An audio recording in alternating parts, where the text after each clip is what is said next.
Hi, Katie. Here we are with chapter 24. Fire! Dale and me sprinted for the garage. I yanked open the wide door and a tidal wave of heat and smoke slammed into us. "Lavender!" Dale shouted, his scream more like a cat's than a boy's. "Here!" Lavender shouted. "Dale, the jack slipped! Hurry!" Flames scrabbled their fingers up the brick wall and a thick black curtain of smoke pressed down from the ceiling. We dashed to the heavy jack at the side of the car. "Turn the knob on the jack," Lavender shouted as Harm pounded on Grandmother Miss Lacey's door. "Hurry!" Lavender shouted, struggling to squirm from beneath the car. "Hurry!"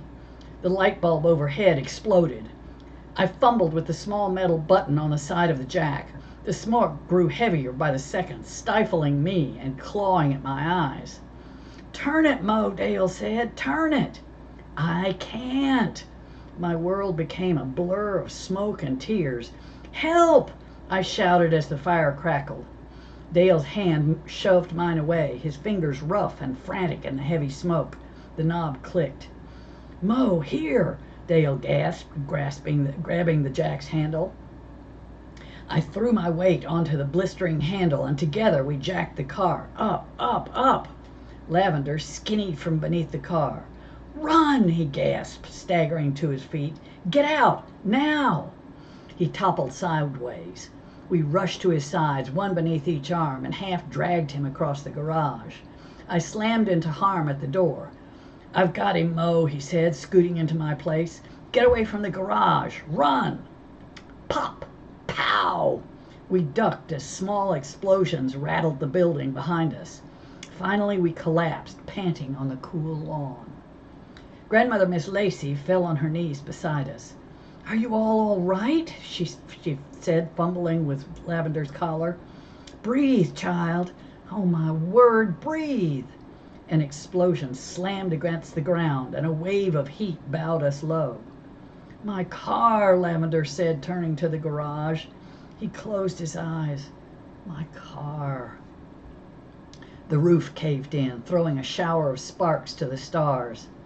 An hour later we sat in the parlor, watching the volunteer fire department rake coals and hose down the charred rafters, still glittering with embers. The ash-white skeleton of the number 32 car stood stark in the moonlight. Star's men prowled the edge of the forest, searching. The phone rang. "Mo," Grandmother Miss Lacey called. "It's Lana." I hurried into the kitchen, suddenly starved for her voice. "Hey," I said, the tears crowding my eyes. "I'm sorry I didn't call sooner." "Are you all right? We just heard." "I'm fine," I said very quick. "Me and Dale saved Lavender's life. Star's taking our statement. Please don't make me come home. Lavender needs me. He almost died," I said, my voice wobbling. Her silence hugged me tight. "All right, sugar. Tell Star we're making free coffee and breakfast for volunteers. Call me if you need me, Mo. Promise you will." The phone rang just as I hung up. "Hey, Miss Rose," I said. "Dale and me just saved Lavender. Hang on." I covered the mouthpiece. "Dale!" I shouted. I strolled back into the parlor. "Miss Lana's making free breakfast for you all." Outside, neighbors stood in clumps. Capers talked to Sam, who tipped his volunteer fireman's hat back on his head. A movie star look. Dale stomped back in and glared at Lavender. "You made Mama cry," he said, and hurled himself onto the sofa beside me. "Tears of relief, I'm sure," Grandmother Miss Lacey said, letting the curtain fall. "We were lucky tonight." Star perched awkwardly on an old lady chair. "Any idea who hates you this much, Lavender? Jealous husband? Jilted lover? Anybody?" "I wish I knew," Lavender said, his voice cracking as he leaned forward to rest his forehead in his hands. Star tapped his pen against his pad. "Tell me again what happened." Lavender coughed. "What I did was stupid." "Understatement," Dale muttered, his face dark with anger. Lavender gave him a tired smile. Don't ever slide under a car without the jack stands in place. I already know that, Dale snapped. You've said it 100 times. I listened. Daddy said to watch your back. You aren't even trying to be careful. Lavender closed his eyes. For one heartbeat, I thought he would cry. Dale, I made a mistake. I'm sorry. Let it go, he said. He turned to Star. Sam borrowed my jack stands this morning and I forgot. I couldn't sleep, so I came over to mess with my car. Tinkering settles me down. He took a deep breath. I wanted to check the muffler. I jacked her up, made sure the jack was set, slipped under, and I heard footsteps. I interrupted. What kind of footsteps? Good question, Star said. Lavender closed his eyes and rubbed his fingertips across his forehead. He cocked his head like he could hear the footsteps all over again. Light steps, like an athlete. I called, hello? No one answered. I started to slide out, and the jack fell. Something popped. Someone cursed, and I smelled smoke. A pop? Harm said. An accelerant to speed up the fire. He gave us a sheepish grin. I've been watching detective shows trying to pick up some skills. Harm's a self-starter, like me. Lavender continued. That's all. I called for help. Thank God Mo heard me. Grandmother Miss Lacey shook her head. Flick Crenshaw's quick enough to set that fire and get out. He wasn't Flick, Star said. I've had an eye on him since the church robbery. Your stakeout, I said, thinking back. So Flick robbed the church? Star shrugged. He volunteered to help search, which was out of character. Sometimes criminals return to the scene of the crime to watch the investigation unfold. This wasn't Flick. I've checked. He stood. Anything else? I don't know who started that fire, Lavender said, but I will never forget who ran into it to save me. His gaze found Dale's and mine. Thank you, he said, his eyes filling with tears. You are heroes to me. My heart opened so wide I almost fell in. Star headed for the door. It's 3 a.m. Get some sleep, he said. Lavender, I'll send someone to watch your house as soon as I can. For some reason, Star pointed at me. Stay away from the crime scene. In fact, stay inside, all of you. I'd better get going too, Lavender said, hugging Dale and then me. He smelled like smoke and fear. As the door closed, Dale leaned his forehead against the window's cool pane. I can't believe Lavender went under there without the jack stand. He almost let that fire take him away, he said, watching Lavender climb into his truck. Grandmother Miss Lacey touched his hair. Lavender would never leave you, Dale, not if he could help it. Daddy did, he said, his voice flat. Grandmother Miss Lacey studied him a slow Tupelo minute. Lavender's not like Macon, she said. If he were, he'd already be gone. I'd never thought of it like that before. From the look on Dale's face, I don't think he had either. We desperados sat in the parlor together for maybe an hour, trying to push the scared from our bones. Our talk dwindled, and the boys slumped in their wing chairs. Harm's snores and Dale's murmurs filled the silence. I snuggled on the settee, waiting for a sleep too rattled to come. Finally, I threw the covers back and slipped into the dark room to check my photos. They were almost dry. I squinted at my shot of Flick's car. What is it about that car? I slid the negative back into the enlarger and cranked the enlarger up. Casting the largest image I could, I focused. Steering wheel, windshield wipers, and then I saw it. An air freshener dangled from Flick's mirror. A torn skull and crossbones. Gotcha, I muttered. I developed the photo and hung it up to dry. I'll tell the others in the morning, I thought.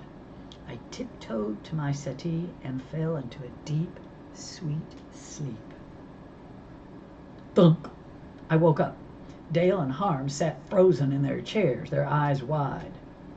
Bump! The guineas squawked. Not again, I thought, yawning. Clunk. I'll give Grandmother Miss Lacy my tips all year if she'll just get a new boiler. Gurgle, gurgle, gurgle, squeak. That ain't the heat system, I whispered. Somebody's in the kitchen. Harm crossed, silent as nightfall, to the fireplace tools. He grabbed the poker and handed the shovel to Dale. I plucked Beethoven's bust from the bookshelf. We slipped down the hall to the kitchen. Clunk. Gurgle, gurgle, gurgle, squeak. I reached around the door. We'll surprise him. They tightened their grips. No. Now, I whispered, flipping the light on and springing into the kitchen. Hi-ya! Dale shouted, the only thing he ever learned from karate. Nothing, Harm whispered, taking stock of the room. A clatter behind us. We wheeled, weapons raised. Grandmother Miss Lacy gasped, her eyes round as saucers. What on earth? She said, stepping over the broom she'd knocked to the floor. Another bump. Shh. Harm pointed to the floor. Someone's under the house. Under the house? Every nerve in my body jumped, ready to run. Grandmother Miss Lacy nudged her hairnet up. Oh, my word, she said, making her voice loud and clear, like a first grader in a school play. If you wanted a cookie, LeBeau, why didn't you ask for one? And Dale, you scared me out of a year's growth with that terrifying karate scream. Excellent. Old person cunning. Sorry, I said very loud. I did not wish to wake you. She stomped over to the refrigerator, opened it, and poured a glass of milk. She slammed the door closed. Here is some milk. Now back to bed you go. She lassoed her finger in the air like a cowboy signaling roundup and pointed to the door. We crept to the parlor, quiet as shadows. What now? She whispered. Good question. Well, I would call Joe Starr, I said, but the phone's in the kitchen and Starr's in the woods looking for clues. We're on our own. Dale nodded. That's what I think, too. Harm gulped. I'm in. I'll get the flashlight, she said. You get the coats.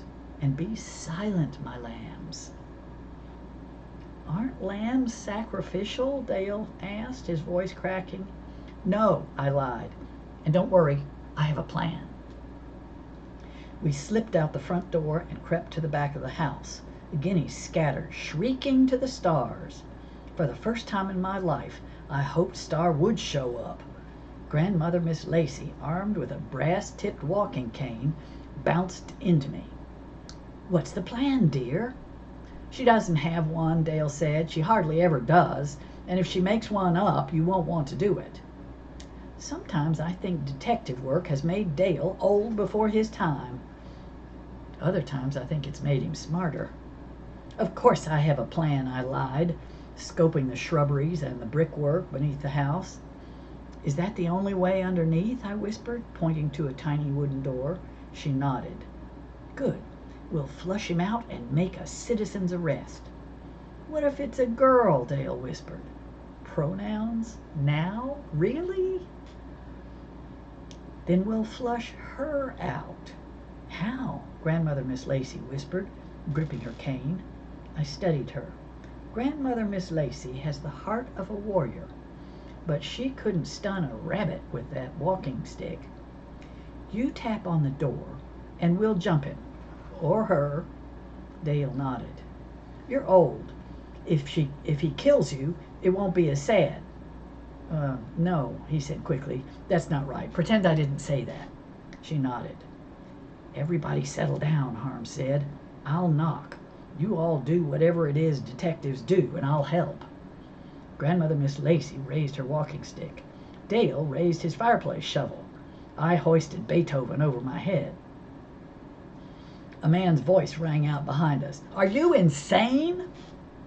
Rhetorical! Dale screamed. Grandmother Miss Lacy whirled, slamming her walking stick across the man's arm. It bounced off. Give me that, Joe Starr shouted, yanking the cane from her hands. I told you people to stay inside. There's a murderer right under the house, I replied, very cool, and lowered Beethoven. We have him surrounded. Arrest him. Starr ran his light along the crawl space door. Under the house? What kind of lunatic? He pulled his gun. Come out, Starr demanded. We have you surrounded, I shouted. Don't make me come under there, Grandmother Miss Lacey warbled. Nothing. Starr studied the closed door and gave us a wink. I'll call for the canine unit, he said, very loud. A couple of dogs will flush this maniac out in no time. A rustle, a clunk, the sound of something being dragged. The door popped open. A man stuck his head out through the crawl space and blinked in the lights. Daddy? Dale said. What are you doing here? And that's the end of chapter 24.